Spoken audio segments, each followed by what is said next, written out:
வணக்கம். நான் மெய் ஜோதிட ஆலோசகர் கே கார்த்திகேயன், கள்ளக்குறிச்சியிலிருந்து பேசுகிறேன். ப்ரொஃபஸர் டாக்டர் விமலன் சாரோட நேரடி ஸ்டூடெண்ட்டு. இன்றைக்கு நாம் பார்க்க போகும் தலைப்பு திருமண பொருத்தம். என்ன பிரச்சனை இந்த திருமண பொருத்தத்தில்? இன்றைக்கி பெற்றோர்கள் சந்திக்கக்கூடிய பிரச்சனை என்ன? இன்னைக்கு ஜோதிடர்கள் சொல்வது என்ன? இது எப்படி இன்றைக்கு போகுது அப்படிங்கிற விளக்கம் தான் இப்போ நம்ம பேச போகிறோம். பெற்றோர்கள் சந்திக்கும் பிரச்சனை. இப்போ ஒரு ஜாதகம் ஒரு நோட்டையோ இல்லை ஜாதகம், அந்த கம்ப்யூட்டர் ஜாதகமோ தூக்கிட்டு பெற்றவங்க வராங்க. வரப்போ அவர்கள் கேட்பது,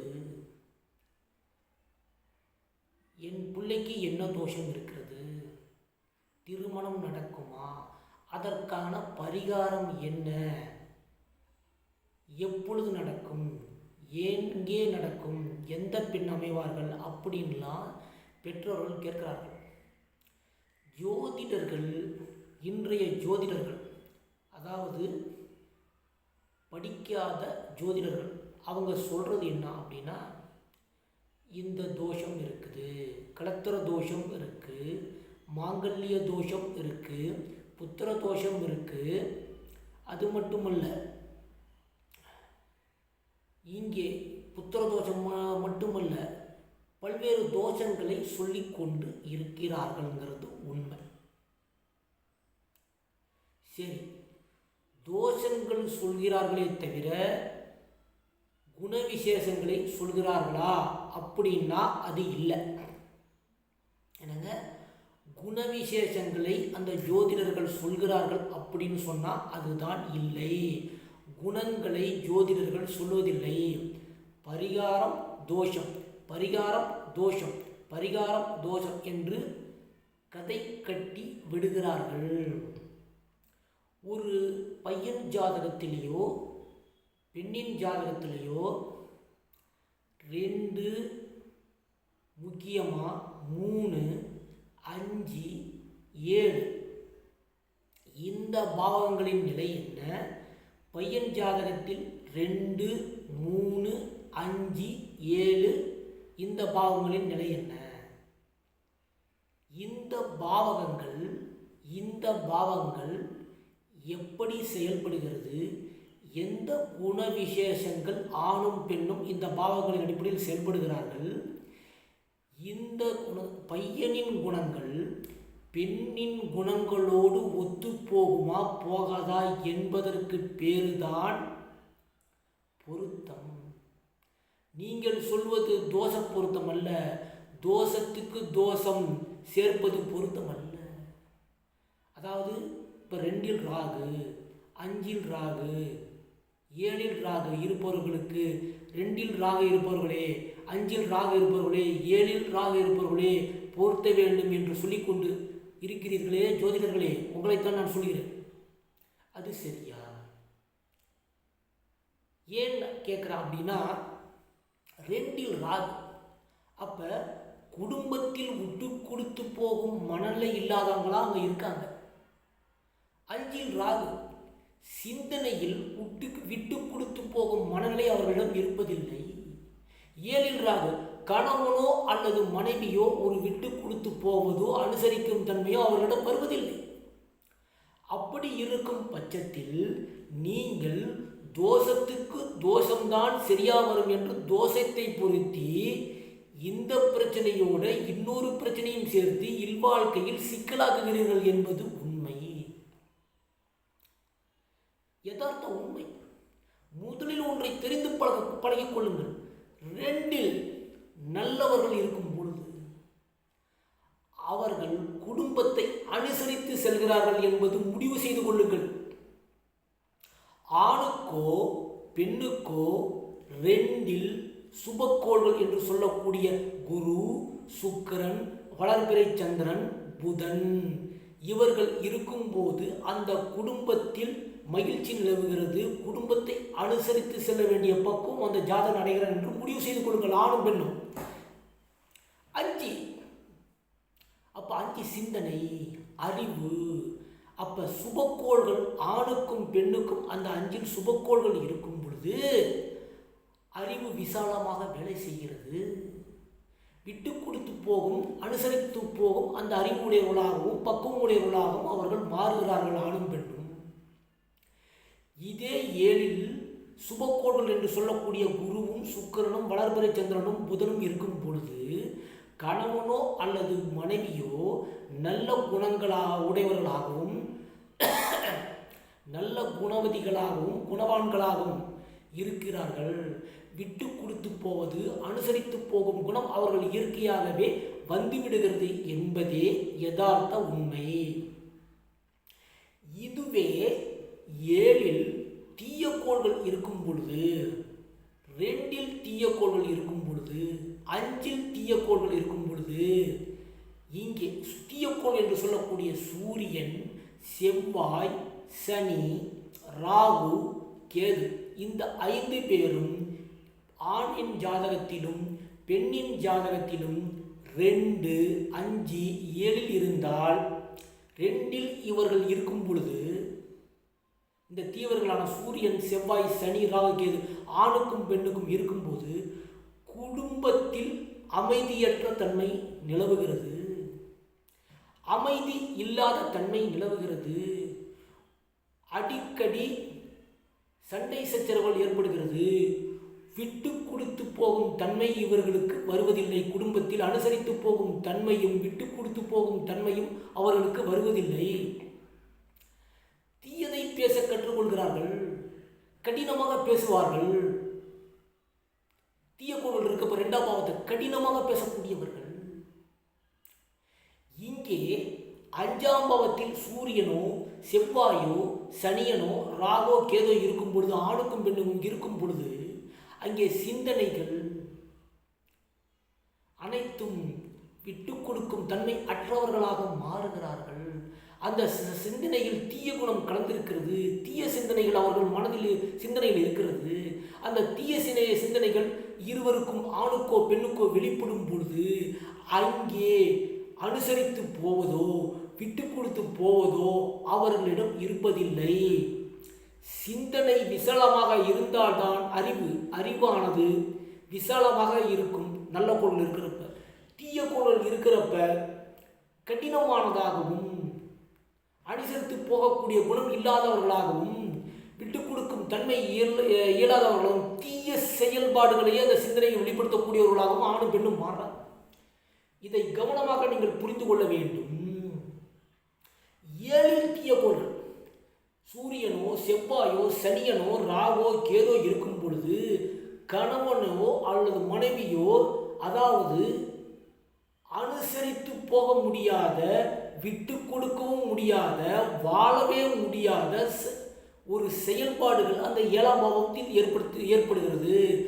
கணவனோ இருந்தாலும் சரி, மனைவியாக இருந்தாலும் சரி, இவர்கள் அனுசரித்து போகும் தன்மை அங்கே இருப்பதில்லை, விட்டு கொடுக்கும் தன்மை அங்கே இருப்பதில்லை, இன்பங்கள் முழுமையாக கிடைப்பதில்லை.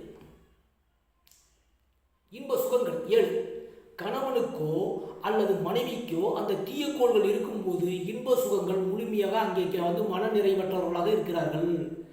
அவர்கள் அந்த தீய செயல்களின் மூலம் அவர்கள் கட்டுப்படுத்த முடியாதவர்களாக மாறி பிடிவாத குணமும் சேர்ந்து ஒரு எதிர்மறை சிந்தனை அங்கே 7ஆம் பாவத்தில் வளர்த்து அங்கே ஒரு மனநிறைவு இல்லாத வாழ்க்கையை அவர்கள் வாழுகிறார்கள் என்பதை புரிந்து கொள்ளுங்கள். நடைமுறை திருமண பொருத்தம் சொல்லிட்டு இருக்கிறீங்களா? அது திருமண பொருத்தம்னா என்ன? ஆணின் குணத்தோடு ஒரு ஜாதகம் திருமணம் செய்யும் போது ஆணின் குண விசேஷங்கள் இருக்கு தெரியுமா? அந்த 12 பாவகங்கள் 9 கோள்களின் குணமும் 12 பாவங்களின் குணமும் ராசியின் குணமும் லக்னத்தின் குணமும் ஆணுக்கோ பெண்ணுக்கோ எப்படி இருக்கிறது, சரியாக இருக்கிறதா, முறையாக இருக்கிறதா, ஆணோடு அந்த பெண் அனுசரிப்பாளா, அனுசரித்து போகக்கூடிய தன்மை வருமா, பெண்ணோடு ஆண் அனுசரித்து போக தன்மை வருமா, இவர் 2 பேர்களும் இணைந்து கடைசி வரைக்கும் பயணிக்க போகிறார்களா, இல்லை விலகப் போகிறார்களா, இல்லை ஒருவருக்கு ஒருவர் ஈருடன் ஒருவரால் இருக்க போகிறார்களா, இல்லை பட்டும் படாமல் வாழப் போகிறார்களா, இல்லை நீயா நானா என்று இருக்கப் போகிறார்களா என்று அந்த ஜாதகம் பேசிவிடுகிறது.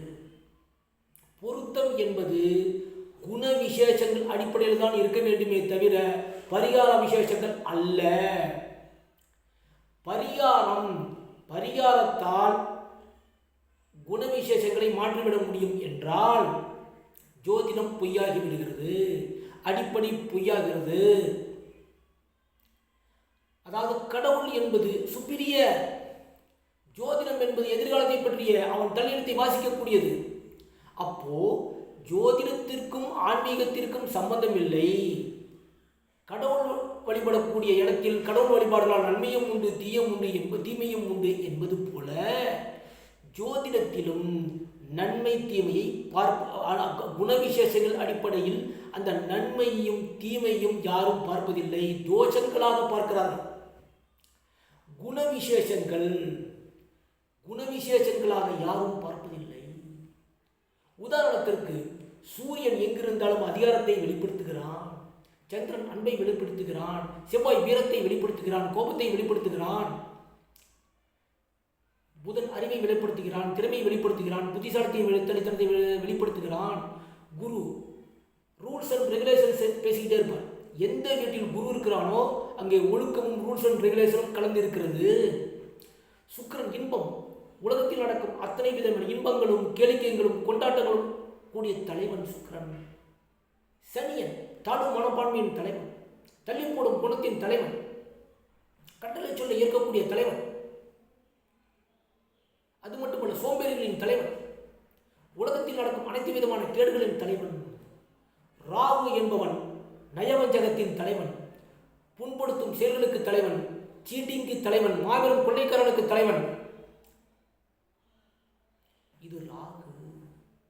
கேது புகைக்கு தலைவன், காமட் போதைக்கு தலைவன், சித்தருக்கு தலைவன், ரிஷிக்கு தலைவன், முனிவனுக்கு தலைவன், போலி சாமியாருக்கு தலைவன், உண்மை சாமியாருக்கு தலைவன், தருதலைக்கு தலைவன், எய்ம்லெஸ் பர்சனாலிட்டிக்கு தலைவன் கேது. சட்ட ரீதியாக நடக்கும் அனைத்து விதமான கொலைகளுக்கும் தலைவன் கேது. இத்தனை விதமான குணாதிசயங்களை நாங்கள் கொடுக்கும் பொழுது ஆணுக்கும் பெண்ணுக்கும் குண விசேஷங்களே பிரதானமாக இருக்கும் பொழுது அங்கே எங்கே பரிகாரம் வந்தது என்பதுதான் என்னுடைய கேள்வி. இந்த குணவிசேஷங்களோடு அந்த பையனின் குணவிசேஷங்கள் இருவரும் இணைந்து பயணிக்க முடியுமா, இல்லை குணங்கள் மாறுபட்டு இருக்கிறதா அப்படின்னு நாங்கள் இதுக்கு பேரு தான் பொருத்தம். பொருத்தம் என்பது நீங்கள் சொல்வது அந்த 10 பொருத்தம் அது அல்ல. பொருத்தம் என்பது குணவிசேஷங்களே. ஆண் உடைய குணவிசேஷங்களும் பெண்ணோட குணவிசேஷங்களும் திருமண உறவில் இணையும் போது 2 தண்டவாளம் போல் பயணிப்பார்களா, இல்லை ஒரு தண்டவாளத்தை விட்டு ஒரு தண்டவாளம் பிரிந்து விடுவார்களா, இல்லை சண்டையை போயிட்டு டைவர்ஸுங்கிறதுக்கு போவாங்களா அப்படிங்கிறது குணவிசேஷமே தீர்மானிக்கிறது என்பது என்னுடைய கருத்து. பொருத்தம் என்பது பரிகாரம் அல்ல. தோஷம் இல்லாத ஜாதகம் என்பது உலகத்தில் இல்லை. தோஷமற்ற ஜாதகமும் உலகத்தில் இல்லை. தோஷம் இல்லாத ஜாதகமும் எங்கேயும் இருப்பதில்லை. அந்த தோஷங்கள் எப்படி வேலை செய்கிறது, எங்கே வேலை செய்கிறது, எந்த சூழலில் வேலை செய்கிறது என்பதை ஆய்ந்து அறிந்து அந்த தோஷங்களை விலக்கி கூறி 6, 8, 12 திசை நடந்தால் அதற்கு தகுந்த மாதிரி அவர்களுக்கு விழிப்புணர்வுகளை ஏற்படுத்தி அவர்களுக்கு ஏற்றுக்கொள்ள பழக வைக்கக்கூடிய வேலையை அந்த ஜோதிடம் மூலம் அவர்களுக்கு ஏற்றுக்கொள்ளக்கூடிய பக்குவத்தை சொல்லிக் கொடுத்து அவர்களை சந்தோஷமாக உண்மையை உறக்கச் சொல்லி அனுபவிப்பதே நம்ம வேலை. ஆனால் இன்றைய ஜோதிடர்கள் அதை செய்வதில்லை, செய்ய தவறுகிறார்கள். தோஷம் என்று சொல்கிறார்கள், பரிகாரம் என்று சொல்கிறார்கள். கோயிலுக்கு அந்த அதாவது பரிகாரம் மூலமாக தான் அனைத்து விதமான பிரச்சனைகளை தீரும், பரிகாரம் மூலமாக தான் அனைத்து விதமான பிரச்சனைகளை தீர்க்க முடியும் என்று ஜோதிடர்களாகிய இவர்கள் மக்களிடம் சொல்லி மக்களை அந்த பரிகாரத்துக்கு தூண்டுகிறார்கள். அப்போ மக்கள் எதை தின்றால் பித்தம் தெளியும் என்று நம்பி பரிகாரத்துக்கு தள்ளப்படுகிறார்கள். அந்த பரிகாரம் தள்ளப்பட்ட போது மக்கள் பரிகாரம் செய்துவிட்டு வந்தபோது அப்போ எதுவும் நடக்கவில்லையே என்று ஜோதிடர்களிடம் கேட்கும்போது அப்போ உன் தலையெழுத்து என்று சொல்லி ஜோதிடர்கள் தப்பித்துக் கொள்கிறார்கள். இதுவே யதார்த்த உண்மை. குணவிசேஷங்களை பற்றி நாம் எப்போ சொல்ல பழகுகிறோமோ ஜோதிடம் உண்மை, ஜோதிடம் சரியாக போகிறது என்று அர்த்தம். குணவிசேஷங்களை சொல்ல தவறுகிறோமோ, என்றுக்கு நாம் குணவிசேஷங்களை சொல்ல பரிகாரம் என்று போகிறோமோ ஜோதிடத்தை விட்டு விலகி போகிறோம் என்று அர்த்தம். இதை நாம் உணர வேண்டும்.